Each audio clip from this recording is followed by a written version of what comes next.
ආයිබෝවන් හැමෝටම ICT and English with Danushka YouTube channel එකට ඔයාලව පිළිගන්නවා. එතකොට මම මේ වීඩියෝ එකෙන් බලාපොරොත්තු වෙන්නේ 7 ශ්‍රේණියට අදාළ ICT විෂයේ පළවෙනි පාඩම ගැන ඔයාලට කියලා දෙන්න. එතකොට මීට කලින් 6 ශ්‍රේණියේ පාඩම් මාලාව පිළිබඳ වීඩියෝ ඇතුළත් කරලා තියෙනවා. 6 ශ්‍රේණිය පිළිබඳ දැනගන්න ඕන නම් ඔයාලට පුළුවන් මේ වීඩියෝස් උත් බලන්න. එතකොට පළවෙනි පාඩම තියෙන්නේ 7 ශ්‍රේණියේ මධ්‍ය සැකසුම ඒකකයේ ගැන. තොර කලින් අපි 6 වසරේදී ඉගෙනගෙන තියෙනවා මොකද්ද මධ්‍ය සැකසුම ඒකකය කියන්නේ කියලා. CPU කියන එක.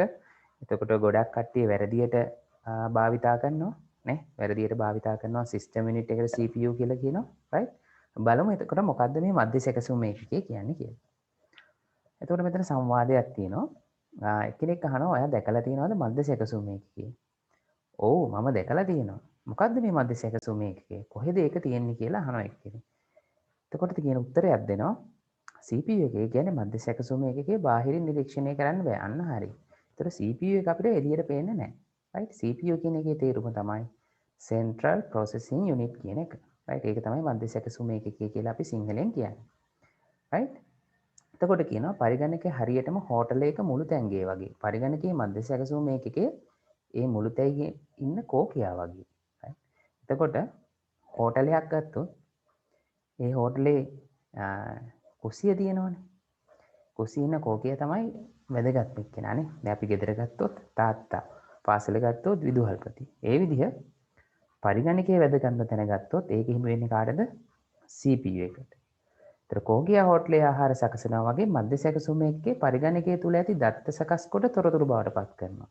ඒතර අපි කලින් ඉගෙනගෙන තිනවා අපි පරිගණකයට ඇතුළත් කරන්නේ දත්ත. ඒවා සකස් කරලා එළියට දෙන්නේ තොරතුරු. ඒතර ඒ සකස් කිරීමේ කාර්යය කරන්නේ කවුද? මේ CPU එක මධ්‍ය සැකසුම ඒකකය. කෝකියාගේ වැඩ කිරීමේ වේගය මත ආහාර සැකසීමේ වේගය තීරණය වෙනවා වගේ මධ්‍ය සැකසුම ඒකකයේ වේගය මත පරිගණකයේ වේගය තීරණය වෙනවා. ඒතර අපි මැෂින් එකක් ගන්න යනකොට ලැප්ටොප් එකක් හරි ඩෙස්ක්ටොප් එකක් හරි ගන්නකොට අපි බලන්න ඕනි CPU එකේ ස්පීඩ් එක. ඒක තමයි බලන්න ඕනි. හරි? එතකොට කෝකියාගේ වැඩ කිරීමේ වේගය වැඩි වෙනකොට හොටෙල් එකේ කෑම හදන එක වැඩි වෙනවා. ඒ විදිහ තමයි පරිගණකයේ CPU එකේ ස්පීඩ් එක වැඩි වෙනකොට පරිගණකයේ ඒකේ වේගය වැඩි වෙනවා.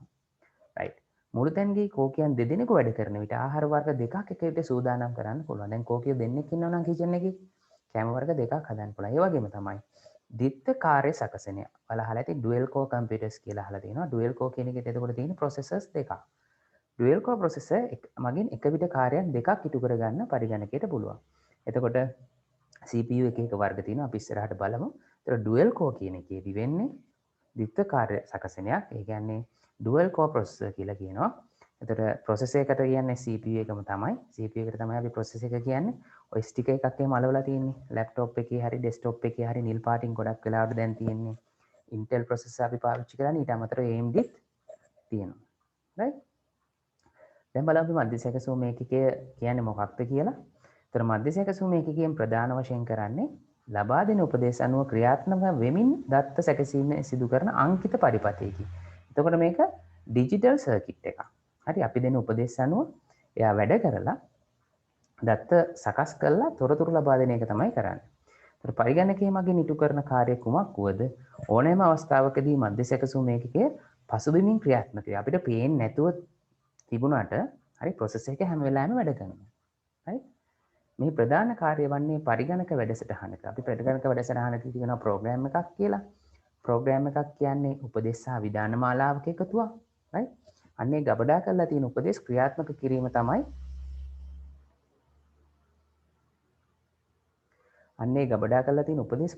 කිරීම තමයි මධ්‍ය සැකසුම එකකින් මූලික වශයෙන්ම කරන්නේ. ඒ වගේම තමයි දත්ත ලබාගෙන එය දීලා තියෙන උපදේශ වලට එයා සකස් කරනවා. මේ තියෙන්නේ මධ්‍ය සැකසුම එකකේ රූපයක් අපිට එළියට පේන්නේ නැහැ. පළවෙනි මධ්‍ය සැකසුම එකක තමයි Intel සමාගම හඳුන්වලා දුන්නේ Intel 4001 කියන එක. ඒක 1970 ගණන් වල තමයි හඳුන්වලා දුන්නේ. ඒතර අපිට මධ්‍ය සැකසුම එකකේ පේන්නේ නැහැ. හරි? ඒක පද්ධති එකකේ තුල සිස්ටම් යුනිට් එක ඇතුලේ මදර් බෝඩ් එකේ මෙන්න මේ හරිය ප්‍රධාන වශයෙන්ම මධ්‍ය සැකසුම එකකේ තියෙනවා. right මධ්‍ය සැකසුම එකකේ එක එක වර්ග තියෙනවා. මේ මධ්‍ය සැකසුම එකකේ වර්ගය අනුව තමයි දැන් අපි කියන්නේ ඔය Intel i3 i7 අර එහෙම කියනවනේ i5 ඒ කියන්නේ process එකේ වර්ගය. right ඒතර මධ්‍ය සැකසුම එකකේ තියෙනවා ප්‍රධාන කොටස් තුනක්. හරි. ALU memory register කියලා අපි ඉංග්‍රීසියෙන් කියනවා. ඒ කියන්නේ ගණිතමය හා තාර්කික පාලන ඒකකය මතක රෙජිස්ටර්. මොනවාද ප්‍රධාන කොටස් තුන? ගණිතමය හා තාර්කික ඒකකය, පාලන ඒකකය, මතක රෙජිස්ටර්. එතකොට අපි ඉස්සෙල්ලාම බලමු ගණිතමය හා තාර්කික එකෙන් මොකද වෙන්නේ කියලා. වචනේම තියෙනවා තේරුම ගණිතමය හා තාර්කික ක්‍රියාවන් කරන්නේ. right? එතකොට මේකේ ප්‍රධාන කොටස් දෙකක් තියෙනවා. ගණිතමය කාර්යනුත් කරනවා, තාර්කික කාර්යනුත් කරනවා. ගණිතමය කාර්යයන් කොහොම උදාහරණයක් තියෙනවා. දෙක එකතු කිරීම 3. දැන් අපි සංඛ්‍යා දෙකක් එකතු කරනවා නම් එතකොට කයා කරන්නේ ගණිතමය කාර්යයක්. එකතු කරන්න පුළුවන්, බෙදන්න පුළුවන්, අඩු කරන්න පුළුවන්, ගුණ කරන්න පුළුවන්. ඒ විදිහ ඕනෑම ගණනය කිරීමක් කරනවා. ඒක කරන්නේ කවුද එතකොට මැෂින් එකේ? CPU එකේ තියෙන ALU එකේ තමයි ඒ කොටස කරන්නේ. ඒතර තව තාර්කික කාර්යනුත් කරනවා. දැන් සංඛ්‍යා දෙකක් සංසන්දනය කරන එකේ තාර්කික ගන්න 3 වැඩිද 2ට වඩා. ලකුණු 50ට වඩා වැඩි නම් පාස් නැත්නම් ෆේල්. අන්න ඒ විදිහේ කාර්යයන් ඉෂ්ට කරනවා ගණිතමය හා තාර්කික ඒකකයෙන්. දෙවෙනි කොටස පාලන ඒකකයෙන්. හරි? එතකොට මේ පරිගණකයට සම්බන්ධ කරලා තියෙන දෘඩාංග අතර sannivedanaye මෙහෙම පාලනය සිදු කරයි. මෙයා ලොකු වැඩක් කරනවා. එතකොට පරිගණකයට අපි සම්බන්ධ කරලා තියෙනවානේ දෘඩාංගනේ. මොනිටර් එක තියෙනවා. එතකොට කීබෝඩ් එක තියෙනවා, මවුස් එක තියෙනවා. අන්න මේ සම්බන්ධ කරලා තියෙන උපාංග ටික පාලනය කිරීමයි මෙහෙවීමයි කරන්නේ පාලන ඒකකයෙන්. right? ඒ වගේම තමයි ඒ ආදාන හා ප්‍රතිදානයන්හි දත්ත පාලනය, දත්ත සුදුසු ස්ථානයට නිවැරදි වේලාවට යැවීම, තහවුරු කිරීම හා අදාළ සංඥා සාර්ථකව ලැබෙන්නේදයි විමසිලිමත් වීමේ කාර්යයන්ද සිදු කරයි. දැන් මෙයා මොකද කරන්නේ? සිග්නල් එන්නේ කොහොමද? හරි තැනට දත්ත යවනවාද? හරි එන දත්ත කළමනාකරණය කරනවානේ, පාලනය කරනවා. හරි තැනට යවනවා. මේ ඔක්කොම බලාගෙන හරියට කරන්නේ කවුද පරිගණකයේදී? CPU එකේ තියෙන පාලන ඒකකයෙන්. ඊළඟ කොටස තමයි මතක රෙජිස්ටර් කියන එක. මතක රෙජිස්ටර් කියන්නේ මධ්‍ය සැකසුම් ඒකකයේ භාවිතා කරමින් සිටින දත්තා උපදෙස් తాවකාලිකව රඳවා තබා ගන්න ස්ථානයි. හරි? తాවකාලිකව තියා ගන්නවා. හරියට අර අපි චෙක් පොයින්ට් එක නම් චෙක් කරන්න අපි කියමුකෝ චෙක් පොයින්ට් එක චෙක් කරන්න කලින් අපිව තියාගෙන ඉන්නවනේ තැන. අන්න ඒ විදිහ. right? එතකොට අපි කඩේකට යන්න කලින් නේ නැත්තම් අපි බෙහෙත් ගන්න යන තැන බලන්න. බෙහෙත් ගන්න යන තැන අපි පොලිමේ එක තැනක ඉන්නවා. right? ආන්නේ తాවකාලිකව අපි ඉන්නවා. ආයි විදිය තමයි. ඒතර මතක රෙජිස්ටර් කරන්නේ මධ්‍ය සැකසුම් ඒකකයේ භාවිතා කරමින් සිටින දත්ත හා උපදෙස් එයා తాවකාලිකව තියාගෙන ඉන්නවා. right? ඒතර මෙම මතක රෙජිස්ටර් වල ගබඩා කර ගැනීමේ ධාරිතාව දෘಢ තැටිය වැනි අනෙකුත් පරිගණක මතක සමග සංසන්දනයට කුඩා අගයක් ගනී. නමුත් එහි වේගවත් බව වැඩි. හරි? එතකොට පරිගණකයේ තියෙන ලක්ෂණයක් තමයි ධාරිතාවය අඩු වෙනකොට යම් කිසි දෙයක ක්‍රියාවලියේ වේගවත් බව වැඩි.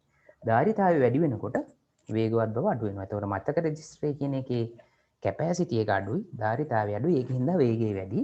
දැන් හાર્ඩ් ඩිස්ක් එකේ ගත්තොත් ඒ කියන්නේ අපි ඔය එතනදී කතා කරන්නේ ප්‍රවේශ වීමේ කාලය. නැත්නම් යම්කිසි වැඩක් කරන්න ගත වෙන කාලය. හරි? ඒක වැඩි මතක රෙජිස්ටර් වල. එතකොට CPU එකේ ප්‍රධාන කොටස් තුනක් තියෙනවා. ගණිතමය හා තාර්කික ඒකකය, පාලන ඒකකය, ඊට පස්සේ මතක රෙජිස්ටර් කියන තුන. දැන් අපි බලමු ඒකට අදාළව වැඩ පොතේ තියෙන ක්‍රියාකාරකම මොකක්ද කියලා. ඒතර පළවෙනි ක්‍රියාකාරකමේ තියෙන CPU යන යෙදුමේ හඳුන්වන්නේ කොහොමද? දැන් ඔයාලට ඒක පුළුවන්. right? එතකොට මධ්‍ය සැකසුම ඒකක කියන්නේ මොකක්ද කියලා අහලා තිනවා. අපි ඒකත් ඉගෙන ගත්තා. ඒ ඇක්ටිවිටි එකත් කරන්න පුළුවන්. ඊට පස්සේ මධ්‍ය සැකසුම් ඒකකයේ ප්‍රධාන කොටස් නම් කර ඒවාගේ කාර්යභාරය කෙටියෙන් පැහැදිලි කරන්න කියලා තියෙනවා. එතකොට දැන් අපිට ඒ ඇක්ටිවිටි එකත් කරන්න පුළුවන්. දැන් අපි ඒකත් කතා කරපු හින්දා. හරි.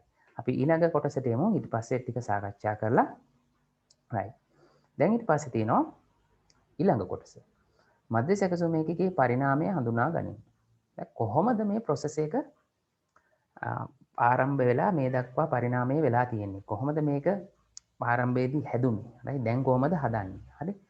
එතකොට පරිගණකයේ මධ්‍ය සැකසුම් ඒකකයේ නිපදවීම සඳහා භාවිතා කරන ලද ඉලෙක්ට්‍රොනික තාක්ෂණය අනුව හරි ඒකේ පාවිච්චි කරපු ඉලෙක්ට්‍රොනික ටෙක්නොලොජි එක අනුව තමයි පරම්පරා හතරකට බෙදන්නේ.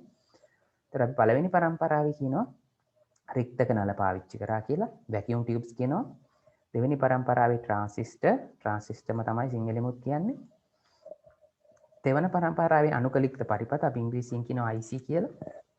ඒතර සිව්වන පරම්පරාවේ දැන් ඔය අපි කතා කරන මයික්‍රෝ ප්‍රොසෙසර් පාවිච්චි කරනවා.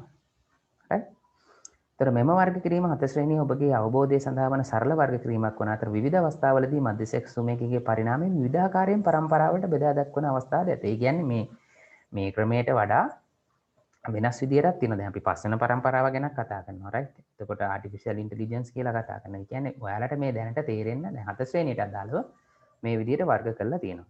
එතකොට දැන් අපි දන්නවා පළවෙනි පරම්පරාවේ කාලපරාසය මෙතන දාලා තිනවා 40ත් 956ත් අතර කියලා 1900 මේකත් කාලේ සමහර ඒවල එක එක ඒවල එක එක විදිහට සඳහන් වෙලා තියෙනවා.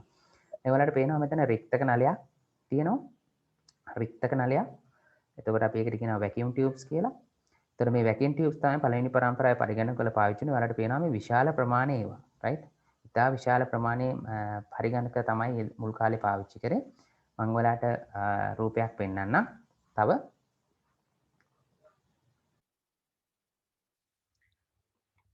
දැන් ඔයාලට පේනවා මේ තියෙන්නේ පළවෙනි පරම්පරාවේ පරිගණක පේනවනේ කොයිතරම් විශාලද කියලා ඒවා. එක එක වර්ග තියෙනවා මේ හැම එකක්ම පළවෙනි පරම්පරාවේ පරිගණක. right? අපි දැන් ආයෙත් පාඩමට යමු. එතකොට මේ පළවෙනි පරම්පරාවේ පරිගණක පාවිච්චි කරපු රික්තක නල වැකියුම් ටියුබ්ස් කියන ඒවානේ විදුලි පරිභෝෂණය ගත්තොත් රික්තක නල විශාල ප්‍රමාණය. කියන්නේ 18000ක් විතර තිබ්බ එක පරිගණකයක. එතකොට ඒකේ ලොකු හීට් එකක්. හරි? එතකොට ලොකු රශ්මියක් එළියට ආවා.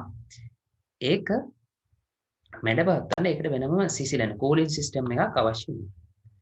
ඉතින් මේකට ලොකු කරන්ට් එකක් ගියා ඒක. එතකොට පරිගණකයේ සයිස් එක ගත්තාම කාමරයක් වගේ. දැන් මම ඔයාලට පෙන්වුවේ රූප. ක්‍රියාත්මක වේගය මිලි තත්පර වලින්. දැන් අපි නැනෝ තත්පර දක්වා වෙලා තියෙනවා. මිලි තත්පර වලින් තමයි මැන්නේ. පිරිවැය ගත්තොත්, කොස්ට් එක ගත්තොත් නිෂ්පාදනයේටයි ඒක නඩත්තු කරන්නයි ලොකු පිරිවැයක් ගියා. එතකොට මේ විදිහේ පරිගණක වලට උදාහරණ තමයි ENIAC, UNIVAC, EDVAC වගේ කියන පරිගණක.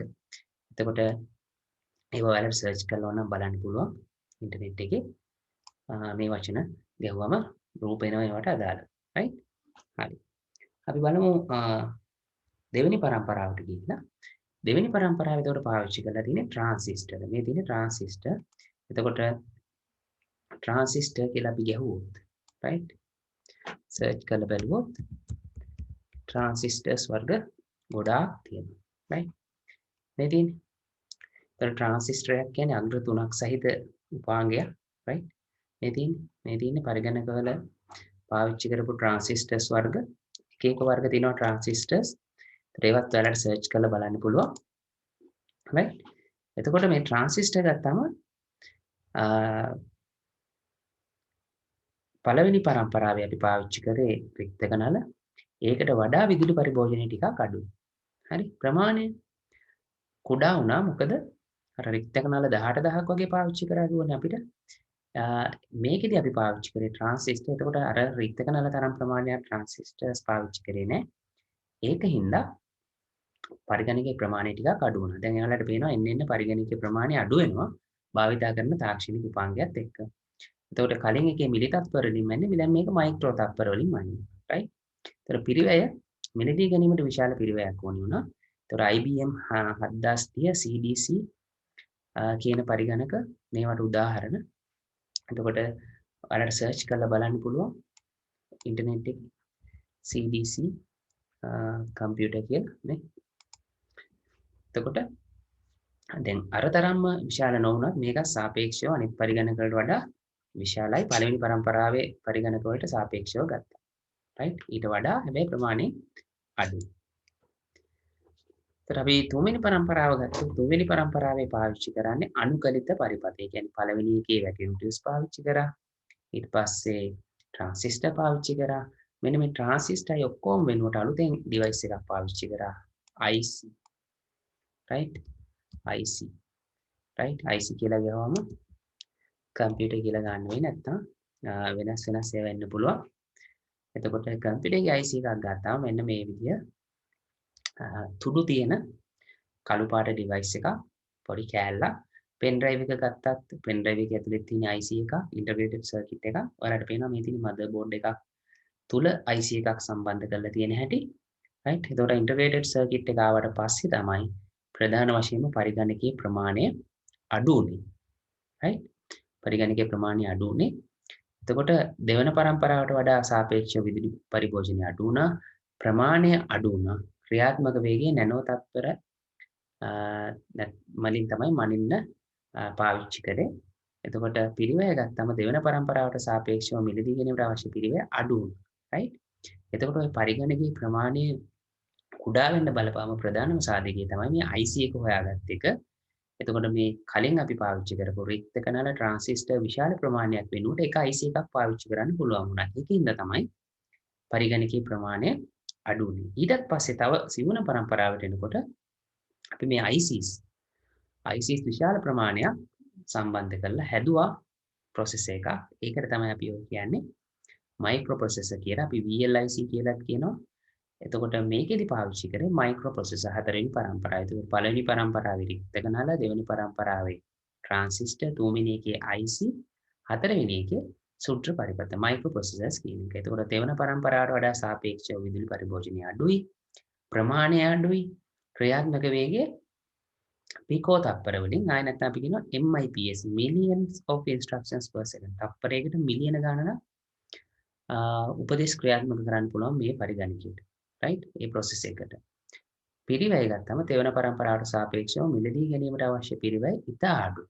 හරි. එතකොට දැන් පාවිච්චි කරන පරිගණක අපි ගන්නෙ සිව්වන පරම්පරාවේ පරිගණක විදිහට. තව ඒතර පස්වන පරම්පරාවේ අපි කතා කරන්නේ මේ කෘත්‍රිම බුද්ධිය, artificial intelligence පාවිච්චි කරලා කොහොමද පරිගණක නිර්මාණය කරගන්නේ කියන එක ගැන හොයන එක ගැන තමයි තාම ඒක සොයමින් පවතිනවා. ඒකින්ද පස්වන පරම්පරාව ඉස්සරහට තාම එන්න තියෙන එකක්. ඒතකොට දැන් අපි ගත්තොත් දැන් අපි ඉන්නේ නෝ තප්පරයකම තප්පරෙන් 10න් පංගුවක් රයිට්. ඊට පස්සේ පිකෝ තප්පරයකම ඊටත් වඩා පරිගණකයේ වේගවත් වෙලා තියෙනවා. එතකොට මධ්‍ය සැකසුම් එකේ වේගයට අපි කියනවා නම ඒකට කියනවා ක්ලොක් ස්පීඩ් කියලා, ස්පන්දක වේගය කියලා. එතකොට මධ්‍ය සැකසුම් වේගයේ වේගය කියන්නේ තප්පරයකට කොච්චර උපදෙස් ප්‍රමාණයක් ප්‍රොසෙස් එකට ක්‍රියාත්මක කරන්න පුළුවන්ද කියන එක. හරියට තප්පරයට කොච්චර වැඩ ප්‍රමාණයක් ප්‍රොසෙස් එකට එක තප්පරයක් තුලදී කරන්න පුළුවන් කියන එක තමයි මධ්‍ය සැකසුමේගේ වේගය කියන එකෙන් අදහස් වෙන්නේ. ඒතර මේ වේගය මනින්න කලින් අපි පාවිච්චි කරා හර්ට්ස් කියන එක රයිට්. ඊට පස්සේ දැන් පරිගණකවල මෙගාහර්ට්ස් දැන් ගොඩක් වෙලාවට පාවිච්චි කරන්නේ ගිගාහර්ට්ස් කියන එක. ඒ සංකේතය තමයි පාවිච්චි කරන්නේ. එතකොට කිලෝහර්ට්ස් එකක් හර්ට්ස් 100යි, මෙගාහර්ට්ස් එකක් කියන්නේ හර්ට්ස් කීයද? ලක්ෂ 10ක්. එතකොට ගිගාහර්ට්ස් එකක් කිව්වම හර්ට්ස් මිලියන එක ප්‍රමාණයක් තියෙනවා. right?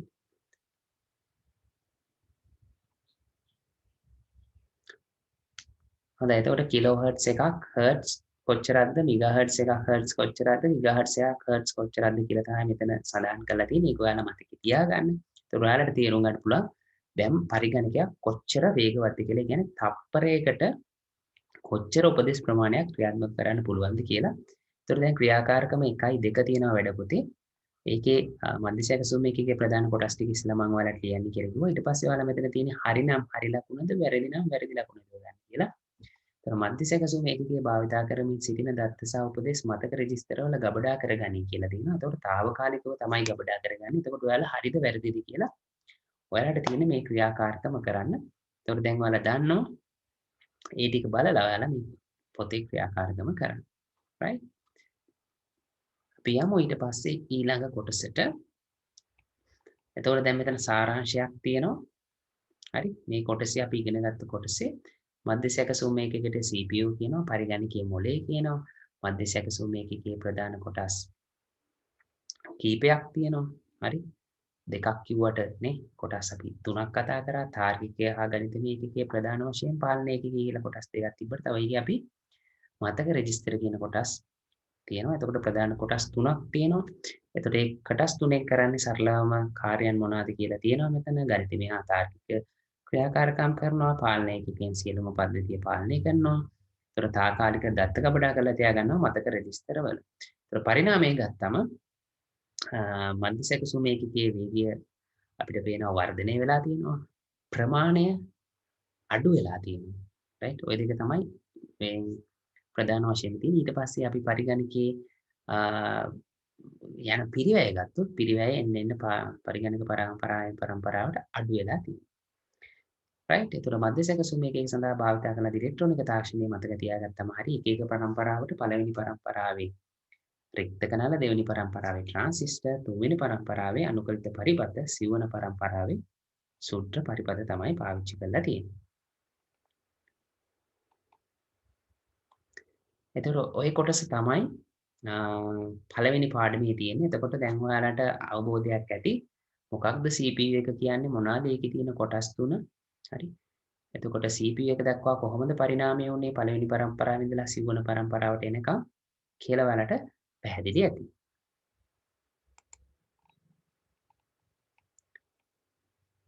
එතකොට අපිට වර්ක් බුක් එකේ තව ඇක්ටිවිටි එකක් තියෙනවා 1.3 මධ්‍ය සැකසුම එකකේ පරිණාමය දැක්වෙන මෙම වගුව සම්පූර්ණ කරන්න කියලා. එතකොට ඔයාලා දන්නවා දැන් පළවෙනි පරම්පරාවේ රික්තක නල පාවිච්චි කරේ. එහෙනම් දෙවෙනි පරම්පරාවේ ට්‍රාන්සිස්ටර්. ඒතර ඊට පස්සේ මේ විදිහට ඔයාලා පරම්පරා 4 ඒවා ලියන්න. විදුලි පරිභෝජනය ගත්තම වැඩි වුණාද අඩු වුණාද කියලා ලියන්න. ක්‍රියාත්මක වේගය මනින ඒකකය ගිගාහර්ට්ස්ද මෙගාහර්ට්ස්ද කියලා ලියන්න. හරි. එතකොට පහත දැක්වෙන පරිගණකවල මධ්‍ය සැකසුම එකක නිවස සඳහා භාවිත කරන්නට ඇතැයි සිටිය හැකි තාක්ෂණය ඉදිරිපත් කරන්න. ඔයාලා හිතන්න ඕනේ දැන් මෙතන තියෙනවා ටැබ් එකක්, ඊට පස්සේ ලැප්ටොප් එකක්, ඊට පස්සේ මේ තියෙන සාමාන්‍ය අපි කලින් පාවිච්චි කරපු පරිගණකයක්. එතකොට ඔයාලා හිතන විදිහට මේකට මොන මධ්‍ය සැකසුම ඒකකයේ පාවිච්චි කරාද? ඒ කියන්නේ මධ්‍ය සැකසුම එකක පාවිච්චි කරන්න අපි පාවිච්චි කරන්නේ තාක්ෂණයන් හතරක්. රික්තක නල, ට්‍රාන්සිස්ටර්, IC, ප්‍රොසෙසර්. එතකොට මේ මොනවාද මේකේ මේ තියෙන උපාංග වල පාවිච්චි කරන්නේ නැති කියලා ඔයාලට ලියන්න කියලා කියන්නේ. ඒ ක්‍රියාකාරකම ඔයාලට කරන්න පුළුවන්. ඊට පස්සේ තියෙන්නේ දෙවෙනි පාඩමට අදාළ ක්‍රියාකාරකම. ඒක අපි ඊළඟ පාඩම කරාට පස්සේ බලමු. එහෙනම් අපි ICT වල 7 ශ්‍රේණිය පළවෙනි පාඩම මධ්‍ය සැකසුම එකකට අදාළව තමයි අද සාකච්ඡා කරේ.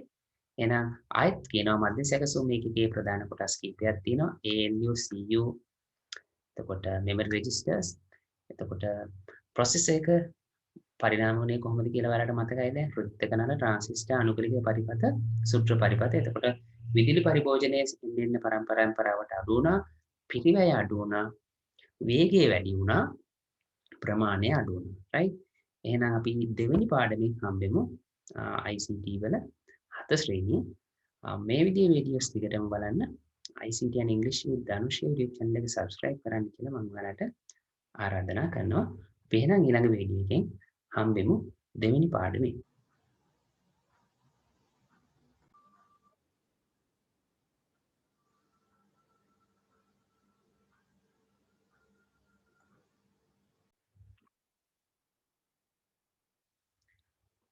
දැන් ඔයාලට පේනවා මේ තියෙන්නේ පළවෙනි පරම්පරාවේ පරිගණක පේනවනේ කොයිතරම් විශාලද කියලා ඒවා. එක එක වර්ග තියෙනවා මේ හැම එකක්ම පළවෙනි පරම්පරාවේ පරිගණක.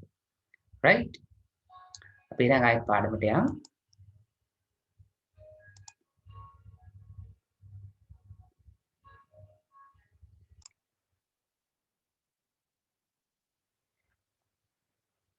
හොඳයි එතකොට අපි රූප ටිකක් බැලුවා පළවෙනි පරම්පරාවේ පරිගණක වල. එතකොට මේ පළවෙනි පරම්පරාවේ පරිගණක පාවිච්චි කරපු රික්තක නල වැකියුම් ටියුබ්ස් කියන ඒවානේ විදුලි පරිභෝජනය ගත්තොත් රික්තක නල විශාල ප්‍රමාණයක්. කියන්නේ 18000ක් විතර තිබ්බ එක පරිගණකයක. එතකොට ඒකේ ලොකු හීට් එකක්. හරි? එතකොට ලොකු රශ්මියක් එළියට ආවා. ඒක මැඩපවත්වන්න ඒකට වෙනම සිසිලන කූලින් සිස්ටම් එකක් අවශ්‍ය වෙනවා. ඉතින් මේකට ලොකු කරන්ට් එකක් ගියා ඒක. එතකොට පරිගණකයේ සයිස් එක ගත්තාම කාමරයක් වගේ. දැන් මම ඔයාලට පෙන්වුවේ රූප ක්‍රියාත්මක වේගය මිලි තත්පර වලින්. දැන් අපි නැනෝ තත්පර දක්වා වෙලා තියෙනවා. මිලි තත්පර වලින් තමයි මැන්නේ. පිරිවැය ගත්තොත්, කොස්ට් එක ගත්තොත් නිෂ්පාදනයේටයි ඒක නඩත්තු කරන්නයි ලොකු පිරිවැයක් ගියා. එතකොට මේ විදිහේ පරිගණක වලට උදාහරණ තමයි ENIAC, UNIVAC, EDVAC වගේ කියන පරිගණක. එතකොට ඒව ඔයාලට සර්ච් කරලා ඕනම් බලන්න පුළුවන් ඉන්ටර්නෙට් එකේ. මේ වචන ගැහුවම රූප එනවා ඒවට අදාළ. right? හරි. අපි බලමු දෙවෙනි පරම්පරාවට ගිහින්. දෙවෙනි පරම්පරාවේ එතකොට පාවිච්චි කරලා තියෙන්නේ ට්‍රාන්සිස්ටර්. මේ තියෙන්නේ ට්‍රාන්සිස්ටර්. එතකොට ට්‍රාන්සිස්ටර් කියලා අපි ගැහුවොත් right? සර්ච් කරලා බලුවොත් ට්‍රාන්සිස්ටර්ස් වර්ග ගොඩාක් තියෙනවා. right? මේ තියෙන්නේ. එතකොට ට්‍රාන්සිස්ටරයක් කියන්නේ අග්‍ර තුනක් සහිත උපාංගයක්. right? මේ තියෙන්නේ පරිගණකවල පාවිච්චි කරපු ට්‍රාන්සිස්ටර්ස් වර්ග එක එක වර්ග තියෙනවා ට්‍රාන්සිස්ටර්ස්. ඒවත් ඔයාලට සර්ච් කරලා බලන්න පුළුවන්. right? එතකොට මේ ට්‍රාන්සිස්ටර් ගත්තම පළවෙනි පරම්පරාවේ අපි පාවිච්චි කරේ රික්තක නල. ඒකට වඩා විදුලි පරිභෝජනය ටිකක් අඩුයි. හරි? ප්‍රමාණය කුඩා වුණා මොකද අර රික්ත කණාල 18000ක් වගේ පාවිච්චි කරා කියවනේ අපිට. මේකෙදි අපි පාවිච්චි කරේ ට්‍රාන්සිස්ටර්. එතකොට අර රික්ත කණාල තරම් ප්‍රමාණයක් ට්‍රාන්සිස්ටර්ස් පාවිච්චි කරේ නැහැ. ඒකින්ද පරිගණකයේ ප්‍රමාණය ටිකක් අඩු වුණා. දැන් එයාලට පේනවා එන්න පරිගණකයේ ප්‍රමාණය අඩු වෙනවා භාවිතා කරන තාක්ෂණික උපාංගයත් එක්ක. එතකොට කලින් එකේ මිලි තත්පර වලින් මන්නේ දැන් මේක මයික්‍රෝ තත්පර වලින් මන්නේ. රයිට්. එතකොට පිරිවැය මිලදී ගැනීමට විශාල පිරිවැයක් ඕනි වුණා. එතකොට IBM 7030 CDC කියන පරිගණක මේවට උදාහරණ. එතකොට ඔයාලට සර්ච් කරලා බලන්න පුළුවන් ඉන්ටර්නෙට් එකේ CDC කම්පියුටර් කියලා නේ. එතකොට දැන් අර තරම්ම විශාල නොවුනත් මේක සාපේක්ෂව අනිත් පරිගණක වලට වඩා විශාලයි. පළවෙනි පරම්පරාවේ පරිගණක වලට සාපේක්ෂව ගත්තා. රයිට්. ඊට වඩා හැබැයි ප්‍රමාණය අඩුයි. ඒතර අපි තුන්වෙනි පරම්පරාව ගත්තොත් තුන්වෙනි පරම්පරාවේ පාවිච්චි කරන්නේ අනුකලිත පරිපථය. කියන්නේ පළවෙනි එකේ වැකියුම් ටියුබ්ස් පාවිච්චි කරා. ඊට පස්සේ ට්‍රාන්සිස්ටර් පාවිච්චි කරා. මෙන්න මේ ට්‍රාන්සිස්ටර්යි ඔක්කොම වෙනුවට අලුතෙන් ඩිවයිස් එකක් පාවිච්චි කරා. IC. right IC right IC කියලා ගහවම කම්පියුටර් කියලා ගන්න වෙයි නැත්නම් වෙනස් ඒවා වෙන්න පුළුවන්. එතකොට කම්පියුටරේ IC එකක් ගත්තාම මෙන්න මේ විදිය තුඩු තියෙන කළු පාට ඩිවයිස් එකක් පොඩි කෑල්ලක් පෙන් ඩ්‍රයිව් එක ගත්තත් පෙන් ඩ්‍රයිව් එක ඇතුලේ තියෙන IC එක ඉන්ටග්‍රේටඩ් සර්කිට් එක ඔයාලට පේනවා මේ තියෙන මදර් බෝඩ් එකක් තුල IC එකක් සම්බන්ධ කරලා තියෙන හැටි right එතකොට ඉන්ටග්‍රේටඩ් සර්කිට් එක ආවට පස්සේ තමයි ප්‍රධාන වශයෙන්ම පරිගණකයේ ප්‍රමාණය අඩු උනේ right පරිගණකයේ ප්‍රමාණය අඩු උනේ එතකොට දෙවන පරම්පරාවට වඩා සාපේක්ෂව විදුලි පරිභෝජනය අඩු වුණා ප්‍රමාණය අඩු වුණා ක්‍රියාත්මක වේගය නැනෝ තත්පර මලින් තමයි මනින්න පාවිච්චි කරේ එතකොට පිරිවැය ගත්තම දෙවන පරම්පරාවට සාපේක්ෂව මිලදී ගැනීමට අවශ්‍ය පිරිවැය අඩු වුණා right එතකොට ওই පරිගණකයේ ප්‍රමාණය කුඩා වෙන්න බලපාම ප්‍රධානම සාධකය තමයි මේ IC එක හොයාගත්ත එක. එතකොට මේ කලින් අපි පාවිච්චි කරපු රික්ත කණාල ට්‍රාන්සිස්ටර් විශාල ප්‍රමාණයක් වෙනුවට එක IC එකක් පාවිච්චි කරන්න පුළුවන් වුණා. ඒකින්ද තමයි පරිගණකයේ ප්‍රමාණය අඩු වුනේ. ඊටත් පස්සේ තව සිවුන පරම්පරාවට එනකොට අපි මේ ICs විශාල ප්‍රමාණයක් සම්බන්ධ කරලා හැදුවා process එකක්. ඒකට තමයි අපි කියන්නේ මයික්‍රෝ ප්‍රොසෙසර් කියලා. අපි VLIC කියලා කියනවා. එතකොට මේකෙදි පාවිච්චි කරේ මයික්‍රෝ ප්‍රොසෙසර් හතරවෙනි පරම්පරාව. ඒක පළවෙනි පරම්පරාවේ රික්ත කණාල, දෙවෙනි පරම්පරාවේ ට්‍රාන්සිස්ටර්, තුන්වෙනි එකේ IC, හතරවෙනි එකේ සූත්‍ර පරිපථ මයික්‍රෝ ප්‍රොසෙසර්ස් කියන එක. එතකොට දෙවන පරම්පරාවට වඩා සාපේක්ෂව විදුලි පරිභෝජනය අඩුයි, ප්‍රමාණය අඩුයි, ක්‍රියාත්මක වේගය පිකෝ තප්පර වලින් ආය නැත්නම් අපි කියනවා MIPS millions of instructions per second. තප්පරයකට මිලියන ගණනක් උපදේශ ක්‍රියාත්මක කරන්න පුළුවන් මේ පරිගණකයට. right ඒ process එකට පිරිවැය ගත්තම තෙවන පරම්පරාවට සාපේක්ෂව මිලදී ගැනීමට අවශ්‍ය පිරිවැය ඉතා අඩුයි. හරි. එතකොට දැන් පාවිච්චි කරන පරිගණක අපි ගන්නේ සිව්වන පරම්පරාවේ පරිගණක විදිහට. තව ඒතර පස්වන පරම්පරාවේ අපි කතා කරන්නේ මේ කෘත්‍රිම බුද්ධිය artificial intelligence පාවිච්චි කරලා කොහොමද පරිගණක නිර්මාණය කරගන්නේ කියන එක ගැන හොයන එක ගැන තමයි තාම ඒක සොයමින් පවතිනවා. ඒකින්ද පස්වන පරම්පරාව ඉස්සරහට තාම එන්න තියෙන එකක්. ඒතකොට දැන් අපි ගත්තොත් දැන් අපි ඉන්නේ සිව්වන පරම්පරාවේ. හරි. එතකොට දැන් ඔයාලට මෙතන තියෙනවා දැන් ඔය කලින් කතා කරපු පරම්පරා හතරේ කොහොමද ආවේ? මිලි තප්පරේ කිව්වම එතකොට තප්පරේ 0.01ක් මයික්‍රෝ තප්පරේ කිව්වම තප්පරයක් 0.0.0.0.1 කොටසක් නැනෝ තප්පර කිව්වම තප්පරේ 0.0.0.0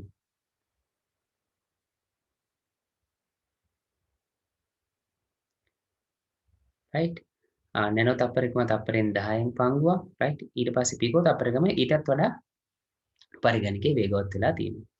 එතකොට මධ්‍ය සැකසුම් එකේ වේගයට අපි කියනවා නම අපි ඒකට කියනවා clock speed කියලා ස්පන්දක වේගය කියලා. එතකොට මධ්‍ය සැකසුම් වේගයේ වේගය කියන්නේ තප්පරයකට කොච්චර උපදේශ ප්‍රමාණයක් process එකකට ක්‍රියාත්මක කරන්න පුළුවන්ද කියන එක. හරියට තප්පරයට කොච්චර වැඩ ප්‍රමාණයක් process එකට එක තප්පරයක් තුලදී කරන්න පුළුවන් කියන එක තමයි මධ්‍ය සැකසුම් එකේ වේගය කියන එකෙන් අදහස් වෙන්නේ. ඒතර මේ වේගය මනින්න කලින් අපි පාවිච්චි කරා hertz කියන එක right ඊට පස්සේ දැන් පරිගණකවල megahertz දැන් ගොඩක් වෙලාවට පාවිච්චි කරන්නේ gigahertz කියන එක. ඒ සංකේතය තමයි පාවිච්චි කරන්නේ. එතකොට කිලෝහර්ට්ස් එකක් හර්ට්ස් 100යි මෙගාහර්ට්ස් එකක් කියන්නේ හර්ට්ස් කීයද? ලක්ෂ 10ක්. එතකොට ගිගාහර්ට්ස් එකක් කිව්වම හර්ට්ස් මිලියන එක ප්‍රමාණයක් තියෙනවා. right?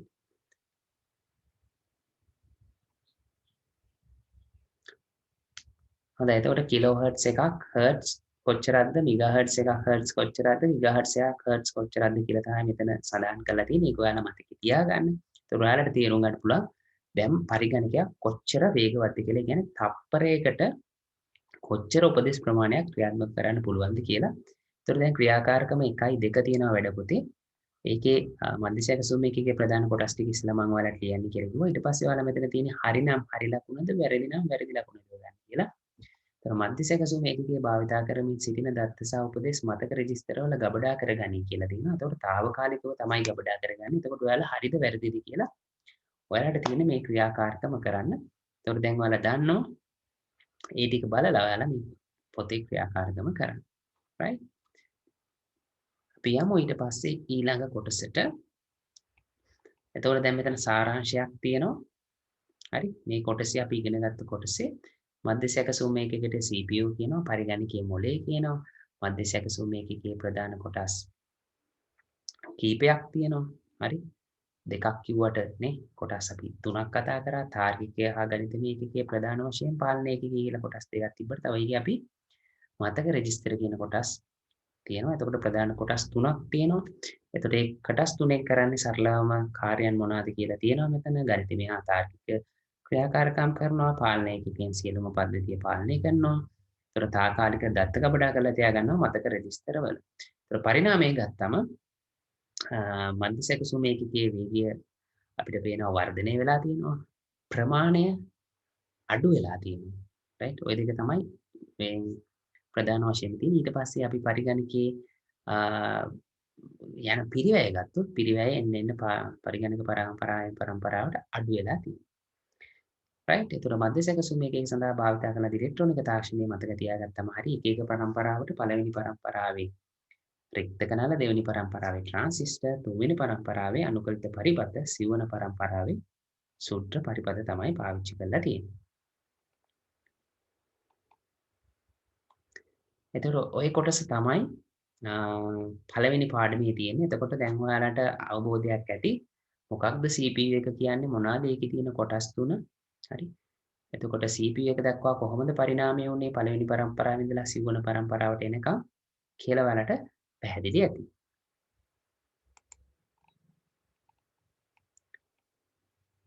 එතකොට අපිට වර්ක්බුක් එකේ තව ඇක්ටිවිටි එකක් තියෙනවා 1.3 මධ්‍යස්ථ සැකසුම එකකේ පරිණාමය දැක්වෙන මෙවුවගුව සම්පූර්ණ කරන්න කියලා. එතකොට ඔයාලා දන්නවා දැන් පළවෙනි පරම්පරාවේ රික්තක නල පාවිච්චි කරේ. එහෙනම් දෙවෙනි පරම්පරාවේ ට්‍රාන්සිස්ටර්. ඒතර ඊට පස්සේ මේ විදිහට ඔයාලා පරම්පරා 4 ඒවා ලියන්න. විදුලි පරිභෝජනය ගත්තාම වැඩි වුණාද අඩු වුණාද කියලා ලියන්න. ක්‍රියාත්මක වේගය මනින ඒකකය ගිගාහර්ට්ස්ද මෙගාහර්ට්ස්ද කියලා ලියන්න. හරි. එතකොට පහත දැක්වෙන පරිගණකවල මධ්‍යස්ථ සැකසුම එකකින් නිවස සඳහා භාවිත කරන්නට ඇතැයි සිටිය හැකි තාක්ෂණය ඉදිරිපත් කරන්න. ඔයාලා හිතන්න ඕනේ දැන් මෙතන තියෙනවා ටැබ් එකක්, ඊට පස්සේ ලැප්ටොප් එකක්, ඊට පස්සේ මේ තියෙන සාමාන්‍ය අපි කලින් පාවිච්චි කරපු පරිගණකයක්. එතකොට ඔයාලා හිතන විදිහට මේකට මොන මධ්‍යස්ථ සැකසුම එකකේ පාවිච්චි කරාද? ඒ කියන්නේ මධ්‍යස්ථ සැකසුම එකේ පාවිච්චි කරන්න අපි පාවිච්චි කරන්නේ තාක්ෂණයන් 4ක්. රික්තක නල, ට්‍රාන්සිස්ටර්, IC, ප්‍රොසෙසර්. එතකොට මේ මොනවාද මේකේ මේ තියෙන උපාංග වල පාවිච්චි කරන්නේ නැති කියලා ඔයාලට ලියන්න කියලා කියන්නේ.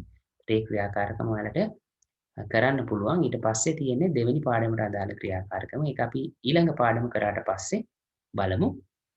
එහෙනම් අපි ICT වල 7 ශ්‍රේණිය පළවෙනි පාඩම මධ්‍යස්ථ සැකසුම එකකට අදාළව තමයි අද සාකච්ඡා කරේ. එහෙනම් ආයෙත් කියනවා මධ්‍යස්ථ සැකසුම එකකේ ප්‍රධාන කොටස් කිහිපයක් තියෙනවා. ALU, CU, එතකොට memory registers, එතකොට process එක පරිණාම වුණේ කොහොමද කියලා ඔයාලට මතකයි දැන්? රික්තක නල, ට්‍රාන්සිස්ටර්, අනුකූලිත පරිපථ, සූත්‍ර පරිපථ. එතකොට විදුලි පරිභෝජනයේ ඉන්න පරම්පරාවට අඩු වුණා, පිරිවැය අඩු වුණා, වේගය වැඩි වුණා, ප්‍රමාණය අඩු වුණා. right? එහෙනම් අපි දෙවෙනි පාඩමෙන් හම්බෙමු ICT වල 7 ශ්‍රේණිය. මේ විදිහේ වීඩියෝස් ටිකටම බලන්න ICT and English with Dhanush YouTube channel එක subscribe කරන්න කියලා මම ඔයාලට ආරාධනා කරනවා. අපි එහෙනම් ඊළඟ වීඩියෝ එකෙන් හම්බෙමු දෙවෙනි පාඩමේ.